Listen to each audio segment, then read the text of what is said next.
Okay, this video is going to try to show you how to use Desmos as the technology for answering this question. We've got this function e to the minus x squared on the interval from 0 to 1. This is the graph of y equals e to the minus x squared, the red graph. The blue is just from the closed interval from 0 to 1. Okay, and we want to divide this interval from 0 to 1 into 100, 200, and 500 subintervals. Find the midpoint of each of those equal subintervals. Evaluate the function at those midpoints. Add those function values together. Then take the average. And then we'll do something here in part C that is going to show you what the intent of this problem was. So let's just start with supposing we had 5 subintervals of equal length. To find out what the length of each subinterval is, W, or some might call it delta X, it's the right-hand endpoint of the subinterval minus the left-hand endpoint divided by 5. 1/5 or 0.2. So each subinterval is going to be 0.2. So if we go out here to 0.2, the midpoint of that interval is going to be 0.1. And to get from here to here, we start at 0 and add on half a width. That's what we're showing right here. We're starting at 0, adding on half a width. That takes us to 0.1. To get to the midpoint of between 0.2 and 0.4, we could average these two, which would take us to 0.3, or we could say we're going to start at 0 and add on 1.5 widths, which is what this is right here. Takes us to 0.3, and so on. So we'll look at board 2 and look at what the case would be if we had 100 subintervals. The width would be 1 over 100, or 0.01. To get to the first midpoint, we start at 0, the left-hand endpoint, and add on half a width. And finally, hopefully you're getting the idea that we could create a function that would give us the midpoint, depending on the value of x. So we start at 0 and add on, when x is 0, we add on half a width. When x is 1, we add 1.5 widths. So there is our formula for calculating midpoints. And there it is right here. Okay, you can do that on Desmos. Of course, you don't need the 0. And here's a table where you can actually show the midpoints. M of x of 1, where x of 1 goes from 0 all the way to 99. That's a 100 midpoints. Midpoint of 100 successive subintervals. And then if we substitute this value into f, we'll get the function value. So we want to add up all these function values.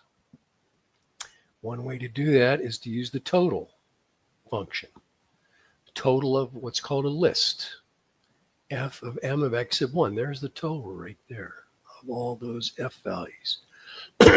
100 of them. Another way to do it, if you don't actually need to see these values, is to create a list like this, which means you don't have to generate 100 rows.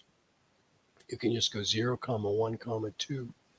Lists on Desmos are used with brackets, or created with brackets. And you can use ... Say you've started a pattern, follow the pattern till you got the 99, 100 element list. Now you can say total of f of m of l. And what we're doing is substituting each value in this list into here. That'll correspond to these values here. And finally, the other way to total these up is to use summation notation. Sum from I equals 0 to n minus 1, 0 to 99, of f of m sub I. Same thing. getting the 74.68. And the average of that total will be S over N, the number of subintervals. So there's the average of the sum of there's the average of the function values, 0.7468. For part C, there's our average again. You're told to set the function equal to that average value and solve for x. Well, if we take the natural log of both sides, we get this. We can use the power property of logarithms to move this down front. ln of e is 1. So we've got minus x squared equals ln of this. Multiply both sides by -1. You could leave it like that, or you could picture moving this -1 up here as an exponent, and then taking the reciprocal. That's what this is right here. So x squared equals ln of 1.338, blah, blah, blah. X equals the square root of that. Now you could say plus or minus, but we're looking at the interval from 0 to 1. And here's the value right here. Square root of 1 over ln of 1 over a. And if you substitute that value into the function, guess what? You get the average value that we found. So we're illustrating a theorem that says that the area under this curve from 0 to 1, there's some number between 0 and 1 that f of that value will give us the average value, 0.746. And quickly, if I go to Desmos, right now it's set for 100 subintervals. If I change this to 200, if I wanted to continue using the table, I'd have to keep adding more rows till I got to 199. But here it's a little easier. I can just change this to 199, and now the total is 149. And there's the sum. And guess what? The average is the same thing. And if I change this to 500, I have to change this to 499.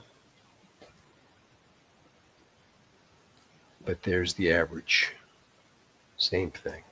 Okay, there you go. Hope that helped. I'll send you a link to this Desmos graph so you can look at it in more detail. If you have any questions, post a comment.